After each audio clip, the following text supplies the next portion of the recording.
June 20వ తారీఖు దశమి శుక్రవారము దశపాపహర దశమి. చాలా అరుదైనటువంటి రోజు. మనము ఏ కష్టాన్ని అనుభవిస్తున్నా సరే దానికి కారణం ఏదో ఒక పాపకర్మ ఉండే ఉంటుంది. అలాంటి పాపకర్మను ప్రాయశ్చిత్తం చేసుకునేటువంటి రోజులు చాలా అరుదుగా ఉంటాయి. అందులో దశపాపహర దశమి కూడా ఒకటి. ఈ శుక్రవారం రోజున తప్పకుండా తలస్నానము చేయండి. సౌకర్యం ఉన్న వాళ్ళైతే గోదావరి, గంగా, కృష్ణ లేదా సముద్ర స్నానములైనా ఆచరించండి. చాలా గొప్ప ఫలితాలు ఉంటాయి.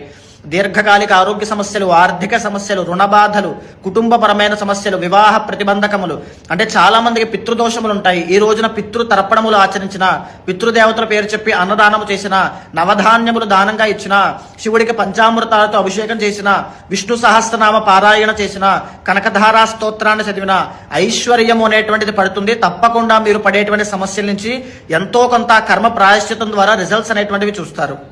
జూన్ 20వ తారీఖు దశమి శుక్రవారము దశపాపహర దశమి.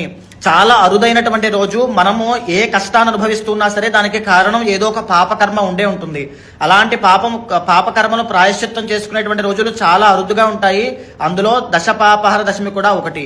ఈ శుక్రవారం రోజున తప్పకుండా తలస్నానము చేయండి. సౌకర్యం ఉన్న వాళ్ళైతే గోదావరి, గంగా, కృష్ణ లేదా సముద్ర స్నానములైనా ఆచరించండి. చాలా గొప్ప ఫలితాలు ఉంటాయి.